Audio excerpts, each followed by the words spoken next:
할렐루야.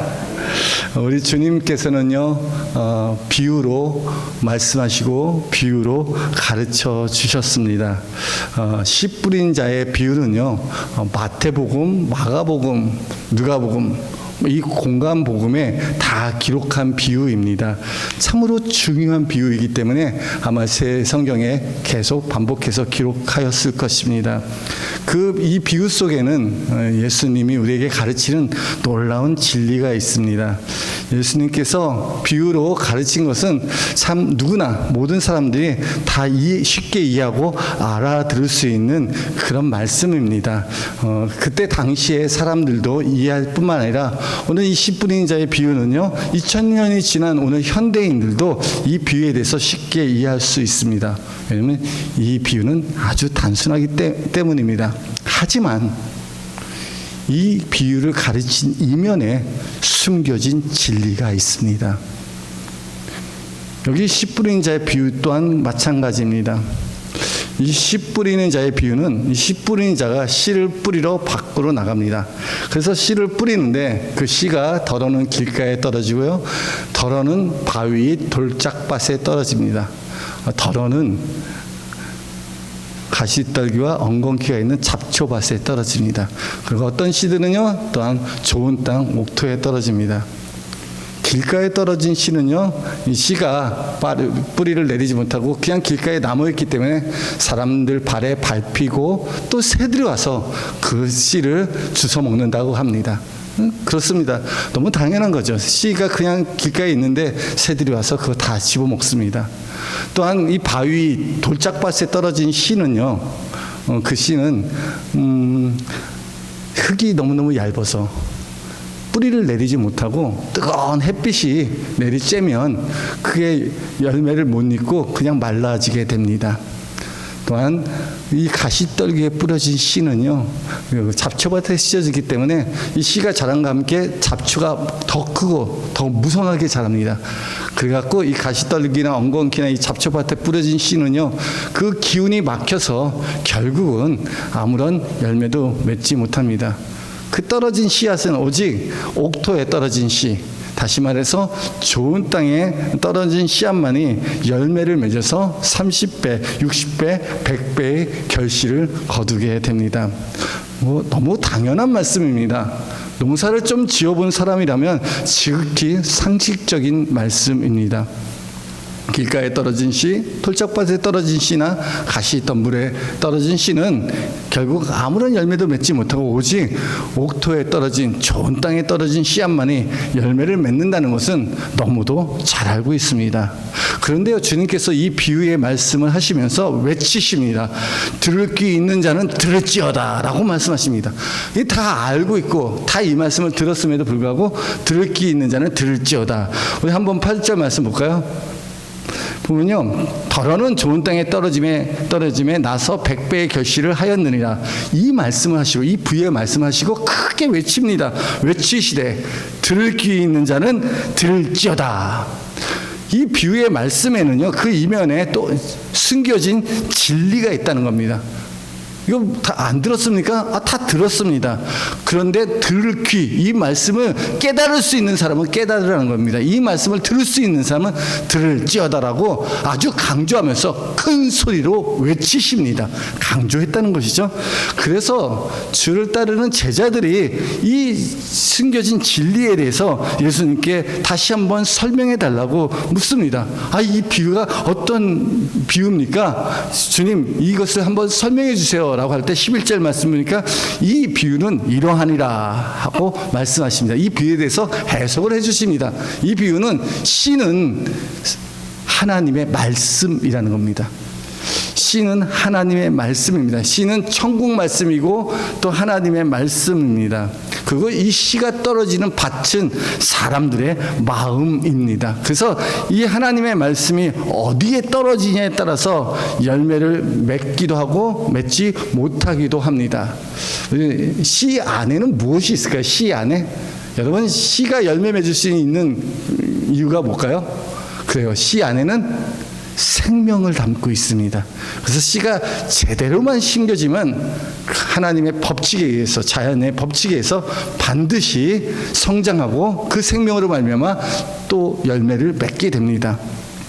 그래서 이 비유로 가르친 것에 대해서 제자들에게 설명해 줍니다. 이제 이 떨어진 씨앗들이 어떤 의미를 갖고 있는가에 대해서 설명해 줍니다. 첫 번째, 길가에 떨어진 씨가 열매 맺지 못한 이유에 대해서 말씀하십니다. 12절 말씀 보니까요, 길가에 있다는 것은 말씀을 들은 자니 이에 마귀가 가서 그들이 믿어 구원을 얻지 못하게 하라고 말씀을 그 마음에서 빼앗는 것이요. 지금 이 말씀의 씨앗이 지금 계속 뿌려지고 있어요. 근데 길가같이 단단히 굳어진 마음 속에는요, 마귀가 와서 그 말씀을 믿지도 듣지도 깨닫지도 못하도록 그 말씀을 그 마음에서 새가 씨앗을 쪼아먹는 것처럼 마귀가 그 말씀을 빼앗아 간다는 것입니다. 말씀을 듣고 말씀을 읽고 말씀을 묵상할 때, 그때가 바로 어떤 때인지 아십니까? 우리가 하나님의 말씀이 선포되는 이 순간이 지금 어떤 때인지 아십니까? 마귀가 역사합니다. 하나님의 말씀도 역사지만 마귀도 함께 역사합니다. 그래서 하나님의 말씀이 선포되고 복음이 선포되고 하나님의 진리가 선포되는 이 순간에 영적 전쟁의 순간입니다. 여러분, 하나님의 말씀을 들을 때 그냥 우리가 이해하지 못합니다. 하나님, 이 계시의 말씀을 내로 깨닫게 없어서 내 마음의 눈을 열어서 하나님을 알게 하여 주옵소서.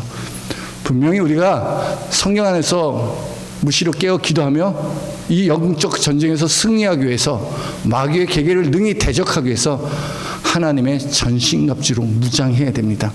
말씀이 선포되는 곳, 말씀이 임하는 곳, 말씀을 읽고 듣고 묵상하는 내가 경건의 순간, 그 순간순간들이 어떻게 하든지 마귀는 그 말씀을 받지 못하도록, 내 안에 믿음으로 역사하지 못하도록, 은혜 받지 못하도록 마귀는 그것을 빼앗아 갑니다. 천국 말씀은 그래서 아무나 듣고 깨닫지 못합니다. 그 말씀이 마귀의 방해로 빼앗기기 때문입니다. 그래서 우리가 꼭 말씀을 읽을 때 꼭 기도하세요. 성령님, 깨닫게 도와주시고 마귀 권세 이기는 우리 주 예수 그리스도의 이름으로 저를 지키시고 보하여 주옵소서라고 깨어 기도해야 합니다. 두 번째는요, 흙이 없는 바위 위에 떨어진 씨앗입니다. 13절 말씀 볼까요? 바위 위에 있다는 것은 말씀을 들을 때 기쁨으로 받으나 뿌리가 없어 잠깐 믿다가 시련을 당할 때 배반하는 자요. 이 바위에 떨어진, 흙이 얇게 있는 이 바위에 떨어진 자는 말씀을 들을 때 기뻐서 잠깐 믿음을 갖고 있으나 뿌리를 내리지 못한다는 것입니다. 마태복음에도 동일한 비유가 있는데요, 이 마태복음에서는 이 돌밭이라고 말합니다. 돌짝밭. 이 돌짝밭 같은 마음에, 이 바위같이 완악한 마음에 떨어진 씨앗들은요, 그 뿌리를 깊게 내리지 못합니다. 그래서 환난이나 시련이 찾아오면 쉽게 넘어지고 그들이 가졌던 믿음을 저버리고 하나님을 떠나고 배반하게 된다는 것입니다. 이는 우리 이 돌짝 같은 이 바위 같은 이 밭은 무엇을 상징할까요?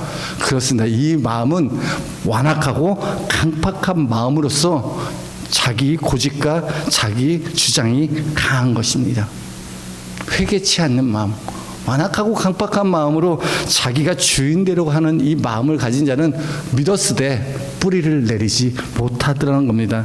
이 돌짝 같은 마음밭에서 말씀에 뿌리를 내리지 못하는 자들은요, 이런 자들은 마음이 완악하고 강팍하기 때문에 자기 마음대로 안 되는 상황이면 믿음을 저버리고 배반하고 떠나가게 됩니다. 세 번째 떨어진 씨앗은요, 이 가시떨기에 떨어진 씨앗입니다. 14절에 보니까 가시떨기에 떨어졌다는 것은 말씀을 듣는 자이나요. 가시떨기에도 다 말씀을 들었습니다. 내 마음에 말씀을 가지고 있어요. 그런데요, 이 말씀과 함께 지내는 중 이생의 염려와 재물과 향락의 기운이 막혀 온전히 결실하지 못하는 자요라고 말씀하고 있습니다. 이 사람의 마음은요, 그 마음에 잡초밭으로 무성합니다. 그 마음에 가시떨기와 엉겅퀴와 잡초가 마음속에 너무 많기 때문에 하나님의 말씀이 씨앗이 심겨져도 결코 잘 성장하지 못합니다. 그런 것들로 인해서 방해받고 기운이 막혀서 결국은 온전히 결실을 거두지 못합니다. 이는 하나님도 사랑하고 세상도 사랑하는, 겸하여 사랑하는 사람들의 마음의 특징입니다.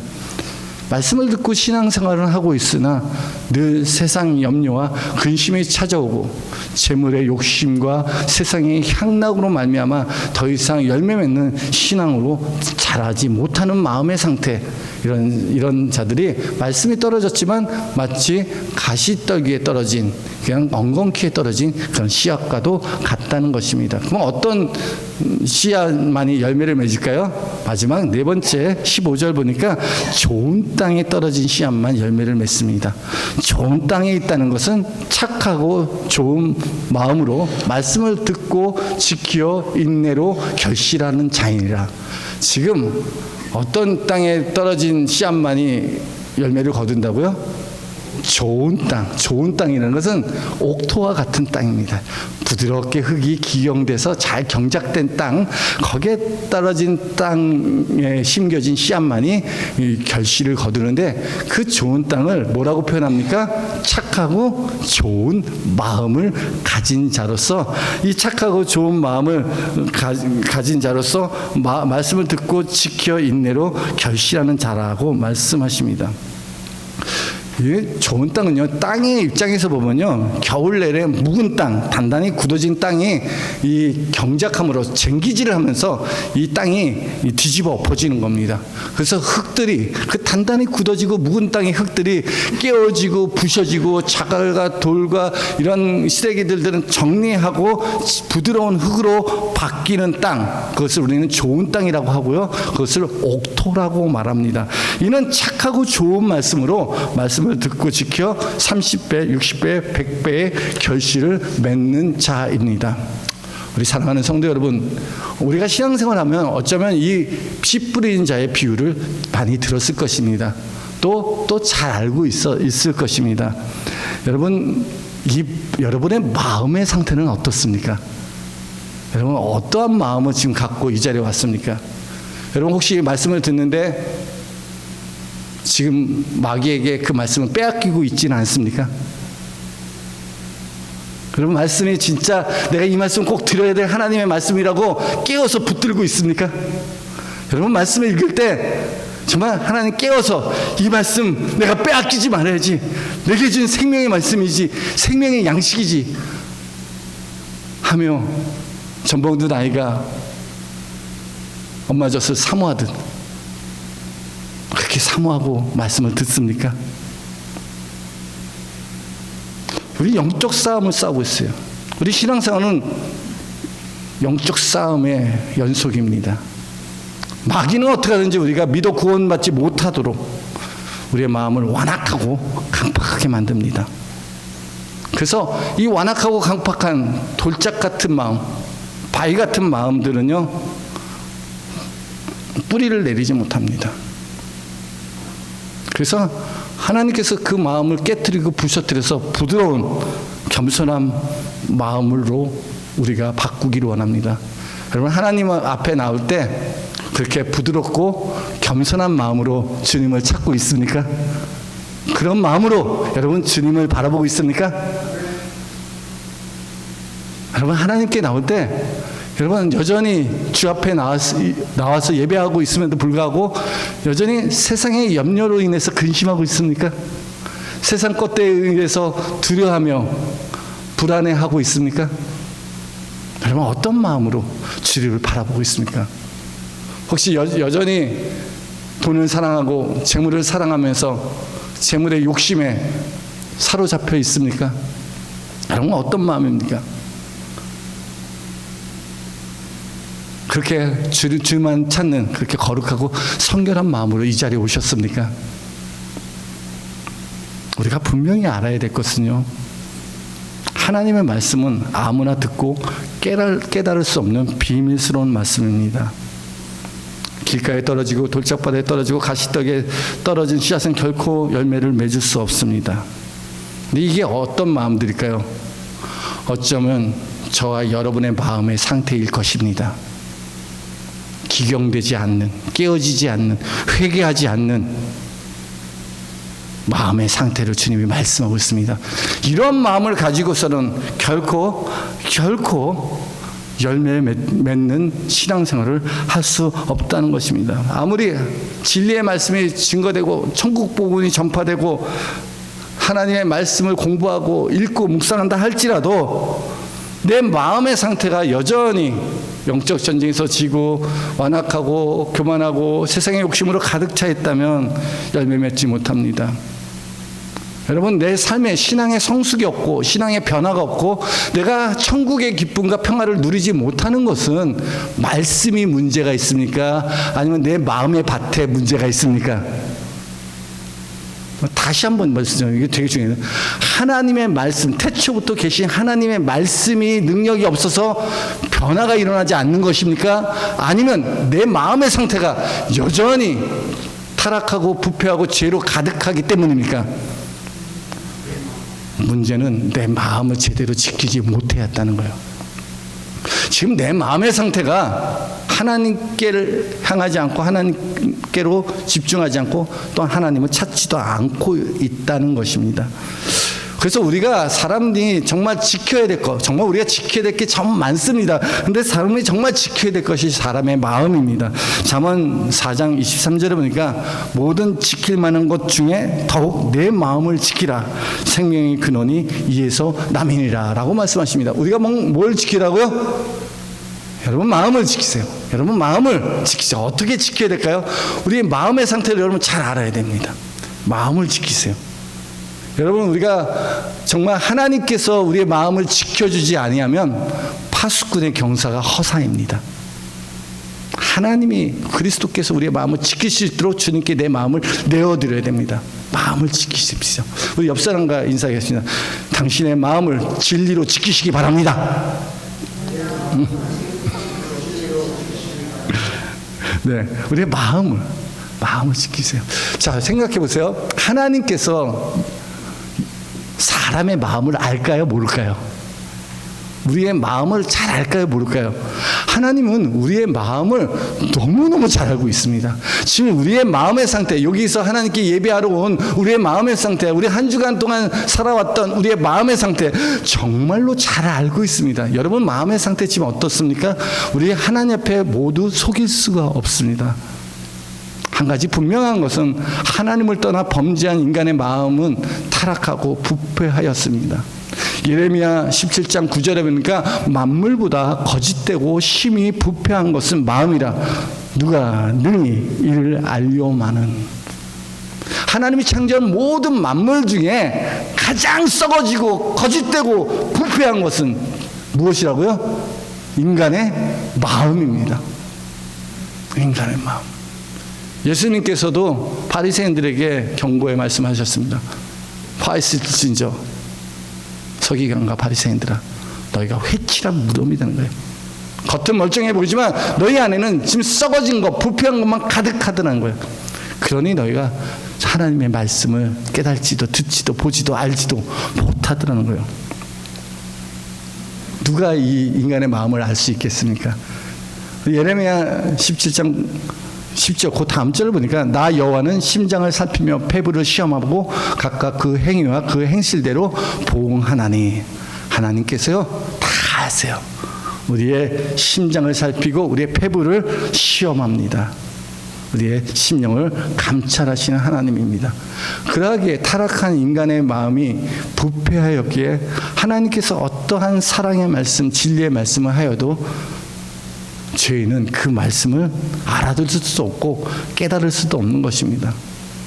이 마음속에 있는 교만과 욕심을 해결하지 않고서는 우리 마음속에 단단히 굳어진 이 죄악을, 이 묵은 땅 같은 이 죄악을 기경하지 않고서는 하나님의 말씀을 보아도 보지 못하고 들어도 듣지 못하고 마음으로 생각하여도 깨닫지 못합니다. 그래서 하나님 나라의 비밀은 아무나 알아들 수도 없고 깨달을 수도 없습니다. 예수님께서 이 공간복음, 마태복음, 마가복음, 누가복음 이 세 복음의 이 하나님의 나라 이 비유에 대해서는요 동일하게 말씀하신 이유와 분명한 목적이 있습니다. 그 목적이 오늘 10절 말씀입니다. 우리 10절 말씀 한번 볼까요? 이르시되, 우리가 이거 한번 같이 봉독해 올리겠습니다. 시작. 이르시되 하나님 나라의 비밀을 아는 것이 너희에게는 허락되었으나 다른 사람에게는 비유로 하나니 이는 그를 보아도 보지 못하고 들어도 깨닫지 못하게 하려 함이라. 하나님의 말씀을 들어도 듣지 못하고 보아도 보지 못하고 마음으로 생각해도 깨닫지 못하도록 비밀로 감추어 두었습니다. 이게 잘 모르겠어요. 이 말씀을 깨닫지를 못하는 거예요. 그러니까 알아듣지를 못하니까 믿지도 못하니까 예수님을 영접하지도 못하고 하나님의 구원의 은혜를 받지도 못하더라는 겁니다. 이 말씀은요, 예수님께서 구약의 이사야 선지자에게 하신 말씀을 인용한 것입니다. 이사야 선지자가 하나님의 부르심을 받았습니다. 천국문이 열리고 하나님의 옷이 성전에 가득할 때 하늘로부터 하나님의 음성이 들립니다. 누가 우리를 위해서 갈고 내가 누구를 보낼고 라고 할 때 이 하나님의 부르심의 이사야 선지자는 주님 내가 여기 있습니다. 나를 보냈어 라고 부르심에 헌신합니다. 그때 하신 말씀이 이사야 6장 9절 말씀입니다.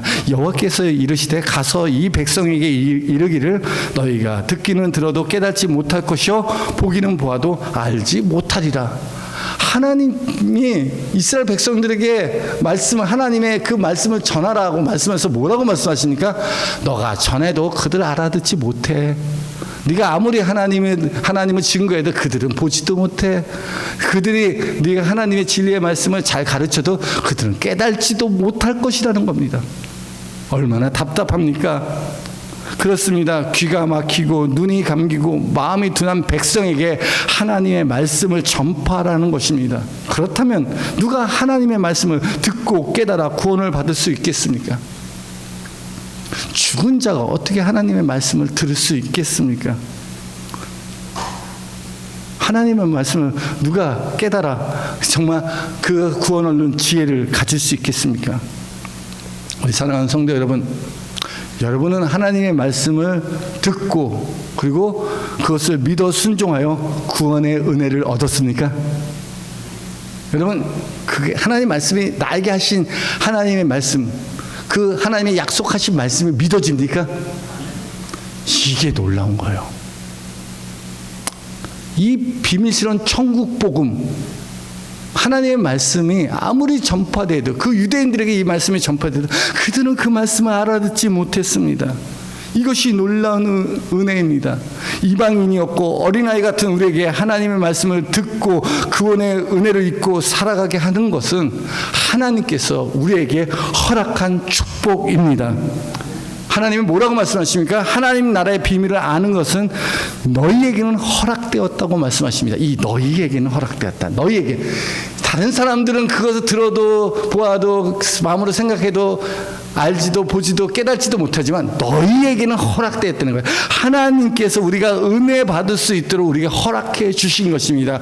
하나님께서 우리를 지명하여 불러서 하나님 소유 삼으셨습니다. 내가 너를 구속하였고 내가 너의 이름을 불러서 내 소유 삼았느니라. 너는 내 것이다. 하나님이 나 같은 죄인, 아무것도 아니고 눈도 막히고 귀도 막히고 부패하여 썩어서 아무것도 소망 없는 우리를 불쌍히 여기셔서 독생자를 보내셔서 허물과 죄로 죽었던 우리를 그리스도와 함께 살리셨습니다. 이 진리를 믿습니까? 우리 몰라요. 하나님이 우리 얼마나 사랑하는지 몰랐어요. 아무리 선지자를 통해서 하나님이 내가 너를 사랑하니 이제 더 이상 바알 우상에게 가지 말고 이제 그 말을 듣고 내게로 돌아와라. 내게로 와서 내가 너에게 준 은혜와 복을 누려라. 내게로 와라. 얼마나 외쳤지만 그들은 하나님의 사랑을 저버리고 우상을 향하여 나아갔던 어리석은 백성들이 이스라엘의 모든 역사 아니겠습니까? 못 알아들어요. 그 사랑을 몰라요. 그래서 하나님께서 마지막 그 아들로 우리에게 말씀하여 주셨습니다. 하나님의 사랑을 우리에게 나타내어 주셨습니다. 우리가 아직 연약하고 경건치 아니할 때 그리스도께서 우리를 위하여 죽으셨느니라. 우리가 아직 죄인 되었을 때 그리스도께서 우리를 위하여 죽으심으로 우리에 대한 아버지 하나님의 사랑을 확증하셨느니라. 우리가 원수 되었을 때 하나님 볼 때 너무 혐오스럽고 더럽고 추악한 하나님에 대해서 원수 되었을 때 그리스도께서 우리를 위하여 죽으심으로 하나님의 사랑을 나타내어 주셨습니다. 이 사실을 믿습니까? 그래서 그 전까지 몰랐어요. 예수님이 십자가에 못 박혀 죽으시고 보배로운 피를 흘리시고 부활하기까지도 그 제자들은 몰랐어요.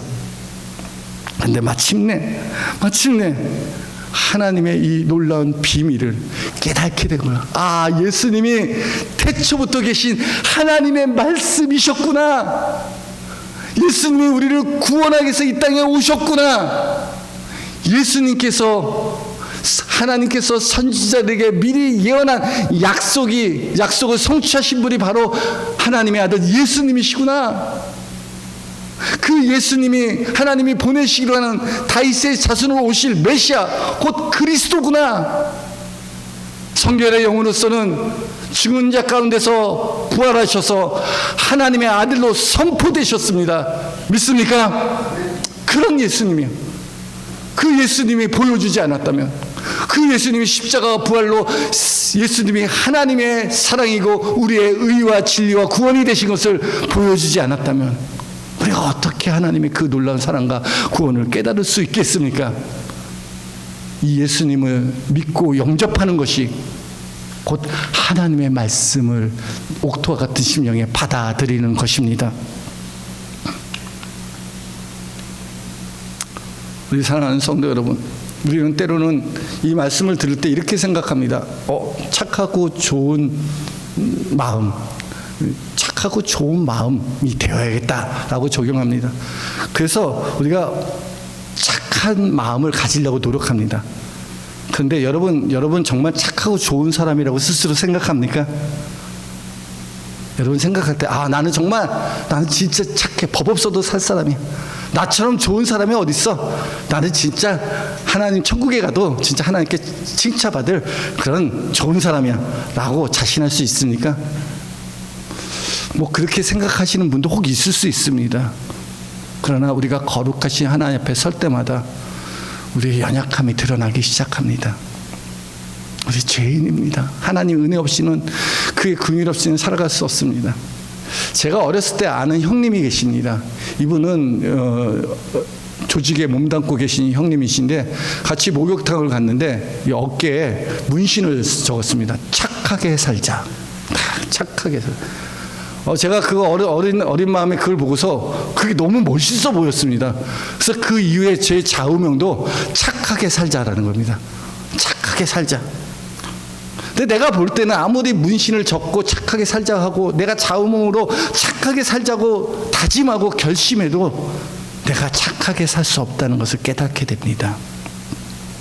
평상시는 좀 착한 것 같아요. 사람들 앞에서는 좀 온유하고 나이스하게 보입니다. 그런데 누군가가 내 안에 있는 자존심을 건드리고 내가 손해보고 억울한 일이 딱 생각이 나면 내 안에 잠재있던 죄악의 찌꺼기들이 무글무글 올라가고 억울해하며 분노하며 미워하며 시기하며 그런 증오가 막 올라오는 내 자신을 보게 되었습니다. 우리가 착하게 살라고 어떤 선행을 하고 종교의식을 행하고 아니면 돌을 닦고 어떤 노력을 해서 우리가 착하게 될 수 있다면 얼마나 좋습니까? 그래서 착하고 좋은 마음으로 하나님의 말씀을 듣고 구원을 받으면 얼마나 좋습니까? 하지만 사람의 노력으로 우리 스스로 착하고 좋은 마음을 가질 수 없다는 것입니다. 그러면 어떻게 우리의 마음을 좋은 땅같이 착하고 좋은 마음을 가질 수 있을까요? 이 좋은 땅은 어떤 땅이죠? 좋은 땅은 기경된 땅, 뒤집어 엎어져서 깨어진 땅입니다. 우리 사랑하는 성도 여러분, 주님 앞에서 통회하고 자복하고 깨어진 심령이 되시길 바랍니다. 애통해하는 자, 하나님 내가 이거밖에 안 됩니다. 하나님 가정에서 내 아내에게, 내 남편에게, 우리 자녀에게 내가 좋은 아빠, 좋은 엄마라고 생각했지만 나 생각해보니까 아무것도 아닙니다. 내 이기적인 욕심에 따라서 살아온 자입니다. 주님 나를 용서하시고 새롭게 하옵소서. 주님을 찾는 것입니다. 우리의 마음을 기경하실 분이 내가 아니라 우리 주 예수 그리스도이심을 믿으시기 바랍니다. 주님이 내 안에 들어오셔야 됩니다. 우리 마음을 새롭게 하고 옥타같이 기경하고 변화시키는 분은 오직 우리 구주 예수 그리스도밖에 없습니다. 그래서요, 여러분, 우리의 묵은 땅을 기경해야 됩니다. 뒤집어 엎어야 돼요. 우리의 묵은 땅을 기경해야 돼요. 하나님 앞에 정직히 쓰고 하나님 앞에 내 자신을 내려놓고 하나님 앞에 고백하는 겁니다. 만일 우리가 우리의 죄를 자백하면 저는 미쁘시고 의로사 우리 죄를 사하시고 모든 불의에서 우리를 깨끗게 하실 것이요. 어느 육체도 하나님 앞에 자랑할 육체가 없습니다. 주님 나 이거밖에 안 됩니다. 겸손한 마음으로 회개하는 심령으로 주님을 찾으시기 바랍니다. 호세아 10장 12절에 보니까 너희가 자기를 위하여 공의를 심고 인애를 거루라. 너희 묵은 땅을 기경하라. 묵은 땅을 기경하는 게 무엇이죠? 그렇습니다. 지금이 곧 여호와를 찾을 때니. 여러분, 여러분의 인생에 수많은 문제들이 찾아올 때 그때가 하나님 의지할 때고 하나님께 돌아갈 때고 하나님을 찾을 때입니다. 여러분 마음속에 애통하고 정말 회개하는 심령으로 주님을 찾고 찾을 때 놀라운 은혜가 임하기 시작합니다. 하나님의 아들 예수 그리스도께서 나를 위하여 십자가 못 박혀 죽으시고 보배의 피를 흘리신 것을 믿고 그 사랑을 받아들이는 것입니다. 우리 사랑하는 성도 여러분, 예수님께서 여러분의 구주 되심을 믿습니까? 네. 여러분, 나를 이 죄악에서 건져내실 유일한 구원자가 주님밖에 없습니다. 그분이 곧 나의 하나님, 나의 주가 되십니다. 그분을 영접하는 겁니다. 나의 주인으로, 내 마음의 주인으로 주님을 영접하는 것입니다. 그래서 베드로가 말합니다. 너희가 십자가 못 박혀 죽였던 이 예수를 하나님께서 주와 그리스도가 되게 하셨느니라. 죽은 자 가운데서 다시 살리셔서 우리의 주와 그리스도 되게 하셨습니다. 그러므로 여러분 묵은 땅을 기경하고 하나님을 찾으시기 바랍니다. 하나님께서 말합니다. 하나님을 찾는 자, 너희가 회개하고 주 예수의 이름으로 세례를 받고 죄의 사함을 얻으라. 우리 주님을 나의 구주로 영접하면 하나님께서 우리로 성령의 선물을 주시리라. 사랑하는 성도 여러분, 우리가 성령으로 거듭나지 않고서는요 절대로 하나님의 말씀이 우리 마음 가운데 열매 맺지 못합니다. 성령으로 새 사람 되지 않고서는요 아무리 신앙생활 10년, 20년, 30년 해도 쌀 한 톨 열매를 맺지 못합니다. 그러나 거듭난 신령, 그 거듭난 심령 가운데 말씀이 심겨지게 되면요 저절로 그 생명의 능력으로 열매를 맺는데 30배, 60배, 100배의 천국의 열매가 맺혀지게 됩니다. 그 열매는 우리가 성령의 열매일 수도 있고 하나님 주신 구원의 열매이며 천국의 열매입니다. 사랑과 기쁨과 평강의 열매 맺혀지게 됩니다. 내 삶이 바뀌는 거예요. 여러분 10년 뒤에 여러분의 모습과 지금의 여러분 모습이 바뀌어야 돼요. 좀 성장하고 변화가 있어야 돼요. 그래야 돼요. 점점 주님 알면 알수록 주님 닮아가고 주님처럼 겸손하고 온유하며 그 일을 여기는 마음들이 점점점 있어야 돼요. 그렇게 열매를 맺으시기 바랍니다. 여러분 우리가 회개하고 주님 앞에 나갈 때 성령을 우리에게 부어주시고 우리 주 예수 그리스도로 충만케 하십니다. 이번 주 한 주간 여러분 말씀이신 예수님으로 충만하며 성령으로 충만한 한 주간 되시기를 주님의 이름으로 축원합니다.